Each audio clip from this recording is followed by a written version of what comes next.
February 14th, 2024, 11:47 p.m. Sarah Mitchell's heart was still beating, but in exactly 13 minutes, it would be ripped from her chest, warm, pulsing, alive, and placed in a wooden box with 10 others. 10 other hearts, 10 other victims, all claimed on Valentine's Day. But here's what'll keep you up at night. Sarah wasn't random. Her death was written 70 years before she was born. And the Empire Love Tower, that 13-story building in Lower Manhattan, had been waiting, patient, hungry, for her. Tonight, I'm going to tell you what really happened in room 1314. And I promise you, after this, you'll never look at Valentine's Day the same way again. This is the story of the Empire Love Tower, and every word is true. Valentine's Day in New York City is magic, right? The Empire State Building glowing red and pink, couples ice skating at Rockefeller Center, Times Square packed with people celebrating love. But right in the heart of Lower Manhattan, on a quiet street most tourists never find, stands a 13-story building that doesn't celebrate anything. The Empire Love Tower. From the outside, it looks like any other vintage apartment building. 1950s Art Deco architecture, red brick facade, and during Valentine's Week, covered in red and pink fairy lights. There's even a trendy coffee shop on the ground floor where couples sip lattes and plan their romantic evenings. But the locals, the real New Yorkers who've lived here for decades, they don't go near that building, especially not on February 14th. Ask any old-timer, and they'll just shake their heads and say, "That tower's got history, kid. Bloody history." Sarah Mitchell didn't know any of this when she stepped out of her Uber the evening of February 13th, dragging her suitcase behind her. Sarah was 25, a struggling romance novelist from San Francisco who'd come to New York to jumpstart her writing career and maybe, just maybe, forget about the fact that her boyfriend Marcus had dumped her exactly 1 week earlier. They'd been together 3 years. She thought he might propose this Valentine's Day. Instead, he sent a text. "I need space. This isn't working. Sorry." That was it. 3 years ended with a text message. So, Sarah made what would turn out to be the worst decision of her life. She decided to spend Valentine's alone in New York, prove to herself she didn't need anyone. She found a cheap Airbnb, Empire Love Tower, room 1314 on the 13th floor, $45 a night. In New York, that's practically free. She thought she'd gotten lucky. She had no idea that some deals are cheap because nobody wants them. The evening of February 13th was cold, the kind of cold that cuts through your coat and settles in your bones. Sarah took the subway from Penn Station, squeezed between commuters, and finally emerged in Lower Manhattan as the sun was setting. The Empire Love Tower loomed above the street, different from the modern glass buildings around it. It looked old, almost forgotten, with white curtains in every window and Valentine decorations that seemed faded, like they'd been there for years. Sarah adjusted her backpack and walked through the front door. The lobby was small, but surprisingly warm. A fireplace crackled in the corner. Old paintings of couples hung on the walls, all vintage style, and behind the reception desk sat an old man with a name badge that read, "George, Night Watchman." He looked about 70, his face lined with deep wrinkles, gray hair thin on top, and eyes that seemed tired, like they'd seen too much. When Sarah approached the counter, George slowly looked up, and something shifted in his expression. Worry, maybe. Fear. "You must be Sarah Mitchell," George said, his voice deep and raspy. "Room 1314. Sarah smiled. "That's me. I'm so excited. First time in New York." George took a long breath, then leaned forward. "Listen, kid. Don't stay here tomorrow night, Valentine's night. Go out, see the city, crash at a hostel, anywhere. Just don't be in this building after 10 p.m. on February 14th. Sarah's smile faded slightly. "Why? Is there construction or something?" George shook his head slowly. "No construction, no party. Just this building has a history. Bad things happen here on Valentine's every single year." Sarah laughed it off, thinking George was just trying to spook the newcomer. "Come on, George. I write horror novels for a living. You can't scare me that easily." George stared into her eyes, completely serious. "I'm not trying to scare you, kid. I'm trying to save you. Please, trust me on this one." Sarah just smiled and said, "I'll be fine. Just gonna write. Order pizza, watch some Netflix. Nothing's gonna happen." George pulled out an old brass key and slowly slid it across the counter. As Sarah reached for it, George grabbed her hand, his grip surprisingly strong. "If anything happens, anything at all, you come straight down here. Don't try to be brave. Understand?" Sarah pulled her hand back, a little uncomfortable now. Okay, I got it. Thanks, George." She headed toward the elevator, an old-fashioned cage-style lift with brass gates. As she stepped inside, she caught a strange smell, like old roses, but with something rotten underneath. She pressed the button for the 13th floor, and the elevator lurched upward with a groan, cables creaking. Mirrors lined the walls, and Sarah caught her reflection, tired, dark circles under her eyes, messy hair stuffed under a beanie. "You look like hell, Sarah," she muttered to herself. "But at least you're here. Fresh start." The elevator stopped on 13 with a sharp ding, and the gates rattled open. The hallway stretched out before her, long and narrow, lit by dim yellow bulbs that flickered occasionally. Red carpet ran down the center, and doors lined both sides, each with a brass number. Room 1314 was at the very end. As Sarah walked toward it, the hallway seemed to stretch, like it was getting longer with every step. Finally, she reached 1314, slid the key into the lock, and pushed the door open. The room was small but clean. Hardwood floors, a queen-sized bed with white sheets, a small desk with a lamp, a window overlooking the city, and an old wooden wardrobe in the corner. Sarah tossed her backpack on the bed and walked to the window. The view was actually decent. Streetlights glowing below, buildings in the distance, and stars barely visible through the city haze. "Not bad for $45, she said to herself. She checked her phone. No messages from Marcus. Obviously. She threw the phone on the bed. Forget him. You don't need him. Sarah decided to take a shower and freshen up.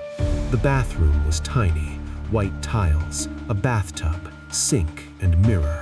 She turned on the hot water and stepped under the stream, letting the warmth ease her tension. But as she stood there, eyes closed, she heard something, faint, like a whisper. "Sarah, Sarah." She shut off the water immediately. Silence. Nothing. "Great," she muttered. "George got in my head." She finished showering, dried off with a towel, and stood in front of the mirror. Steam had fogged it completely. Sarah reached out to wipe it clear, and as the condensation cleared, her breath caught in her throat. Someone had written on the mirror, finger traced through the steam. Get out while you can. Sarah stumbled backward, heart pounding. What the hell? She looked around the bathroom. Empty. The door was still locked from the inside. Someone was in here before me, she told herself, trying to stay rational.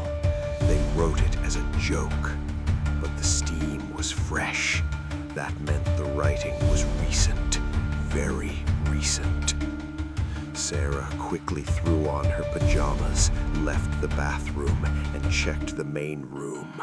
Door still locked, window still sealed shut. She sat on the bed, grabbed her phone. 9:30 p.m., February 13th. She tried to write, opened her laptop, pulled up her novel in progress, Hearts Entwined, a romance about a girl finding love in Paris. Typical stuff. But tonight, the words wouldn't come. Every sentence she typed, she deleted. The frustration built. Then the lights flickered. Once, twice, then steady again. Old building, Sarah whispered, old wiring. But then that smell hit her again. Roses, stronger now, mixed with something metallic, like blood. Sarah's stomach turned. She needed air. She went to the window and tried to open it, but it was sealed shut, painted over. Of course. Exhausted and creeped out, she decided to just sleep. She turned off the lights, climbed into bed, and pulled the blanket up to her chin. Outside, the city hummed, car horns, distant sirens, but inside the room, there was only silence, heavy, unnatural silence. Sarah tried to sleep, but couldn't shake the feeling that someone was watching her. She opened her eyes and stared into the darkness. Nothing. Then she heard it, a sound like scratching, slow, deliberate, coming from the wardrobe. Sarah sat up in bed, heart racing. Hello? No answer. The scratching stopped. She grabbed her phone, turned on the flashlight, and slowly got out of bed. She walked to the wardrobe, hand trembling, and pulled the door open. Empty. Just a few hangers swaying slightly. And then she saw it, a book, old and leather-bound, sitting on the bottom shelf. Sarah picked it up. Dust covered it thick. The cover had embossed lettering, The Curse of Empire Love Tower, Journal of John Harrington, 1954. Sarah froze. Harrington, that was her grandmother's maiden name. No way, she breathed. She opened the book, yellowed pages filled with handwritten entries. The first entry made her hands shake. January 10th, 1954. I've made a terrible mistake. Elizabeth is dying. Cancer has taken everything, her strength, her beauty, her hope. The doctors say weeks, maybe days. I can't lose her. I won't. I found a way, an old ritual, forbidden, dark, but it's the only way. The Book of Crimson Hearts speaks of a sacrifice. 10 lovers, their hearts taken on Valentine's night, their blood used to bind a soul to this earth. I'll do it for Elizabeth, for our unborn child. I'll damn my soul if it means she lives. Sarah kept reading, horrified.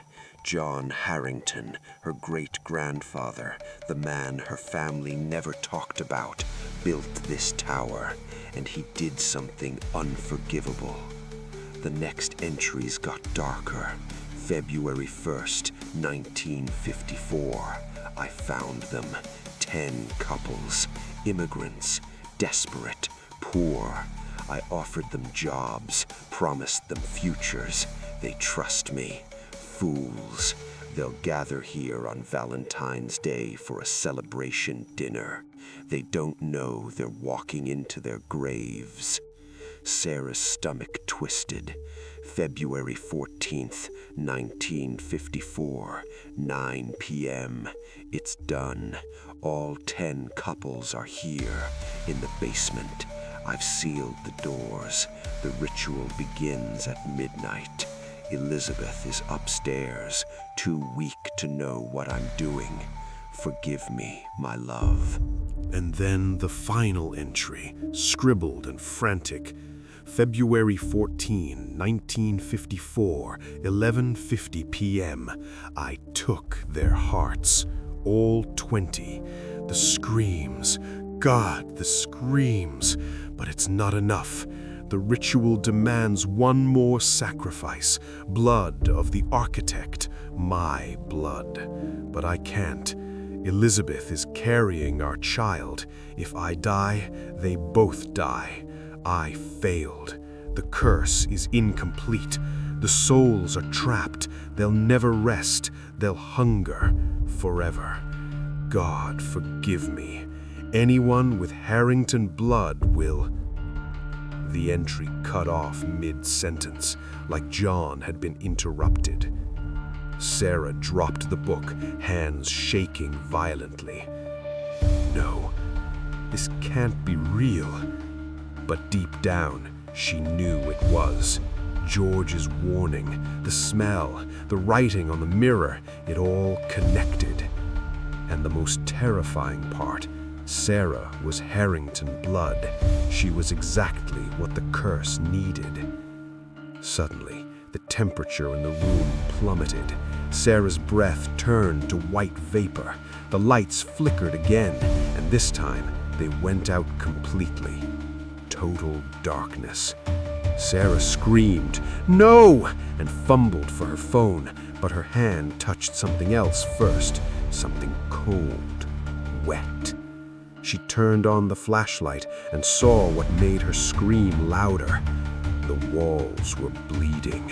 Thick red liquid oozed from the wallpaper, running down to the floor, pooling at the baseboards, and that smell, roses and death, became overwhelming.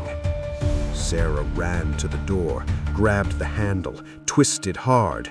Locked. She yanked with all her strength. "Open, please!" Nothing. She grabbed her phone, tried to dial 911. The screen read, "No signal." How? Sarah was panicking now. Then the whispers started again, but louder this time. Multiple voices, men and women. Sarah, Harrington, blood, heart, ours. The voices came from everywhere. The walls, the floor, the ceiling.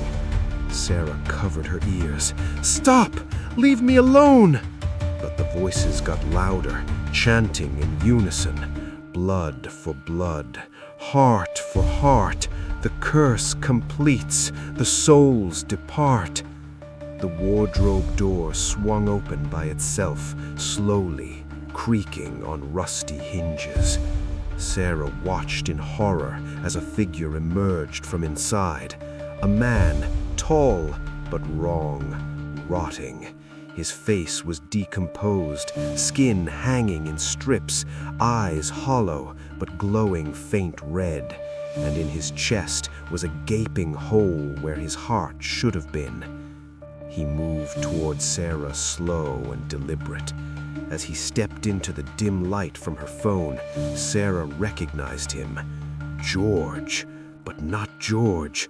This was George's spirit, what he'd become. You're one of them, Sarah whispered, backing against the wall. The ghost George nodded slowly and spoke, his voice echoing and distorted. John Harrington took my heart, took Maria's heart, my wife. We were supposed to have a future. He promised us, but he lied. And now we're trapped here, forever hungry, forever waiting for Harrington blood. Your blood, Sarah. Sarah screamed, "I didn't do anything! It wasn't me!" But Ghost George shook his head. The sins of the grandfather fall on the child. The curse demands it.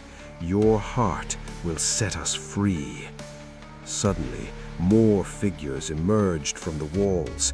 10 couples, 20 spirits, all decomposing, all with holes in their chests. They moved towards Sarah, hands reaching, mouths open. Heart, give us your heart. Sarah looked desperately at the window. She grabbed a chair and smashed it against the glass. It shattered. Cold air rushed in. But when Sarah looked down, she realized she was on the 13th floor. Jumping meant certain death, but staying meant the same thing. The spirits closed in. A female spirit with long black hair and a half-melted face grabbed Sarah's arm. The touch burned, icy cold, searing her skin. Sarah screamed and pulled away, crawling under the bed, but the spirits lifted it effortlessly and dragged her out. Now Sarah was on the floor, surrounded. Ghost George reached into his tattered coat and pulled out a knife.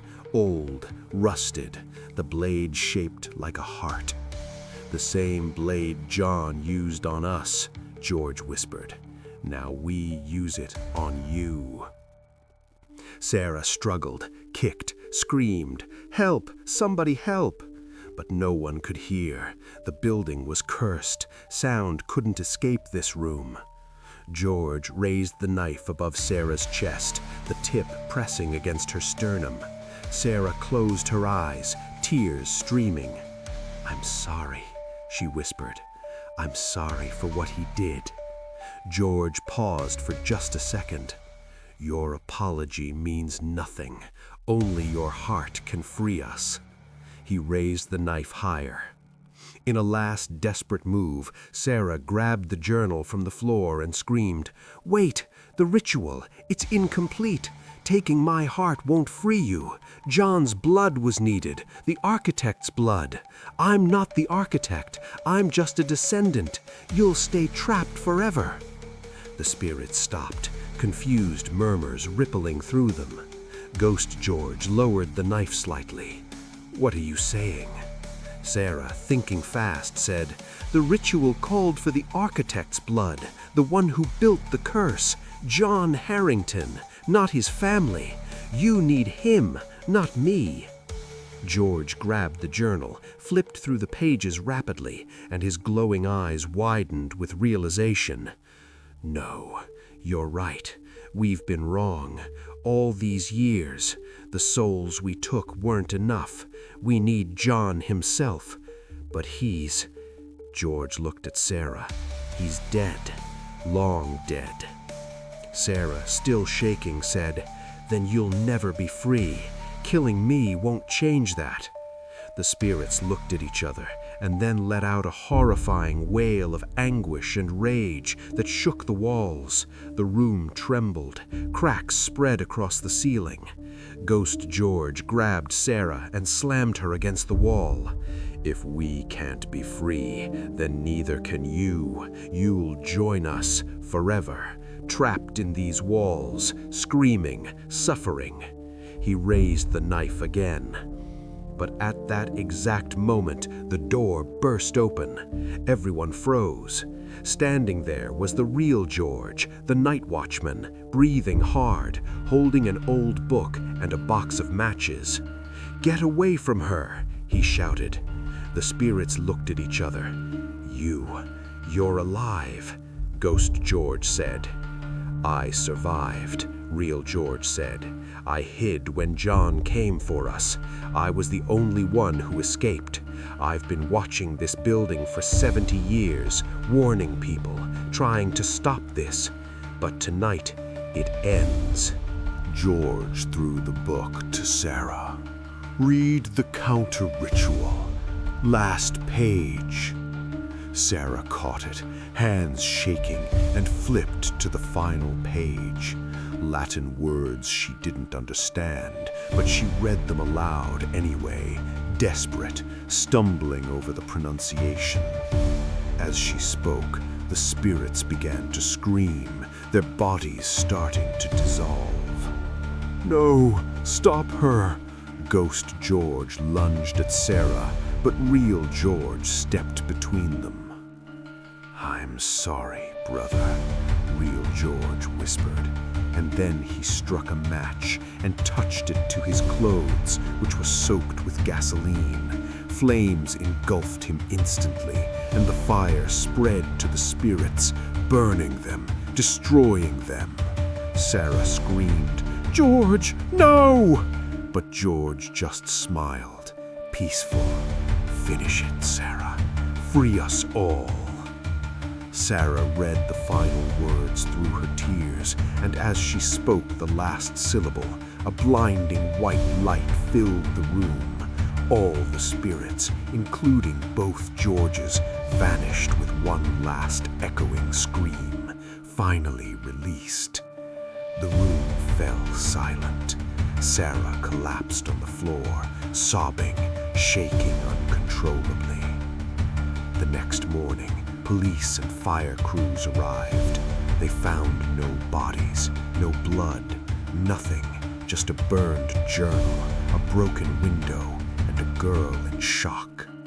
Sarah was taken to the hospital. She tried to tell the police everything, but they thought she'd had a mental breakdown or hallucinated from carbon monoxide. They released her after 48 hours. Sarah went back to San Francisco, but she was never the same. She stopped writing romance.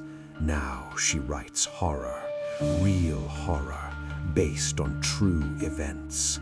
Her first book, The Empire Love Tower, became a bestseller. Critics said it was so vivid, so terrifying, it felt real. That's because it was. And every Valentine's Day, Sarah gets the same text from an unknown number.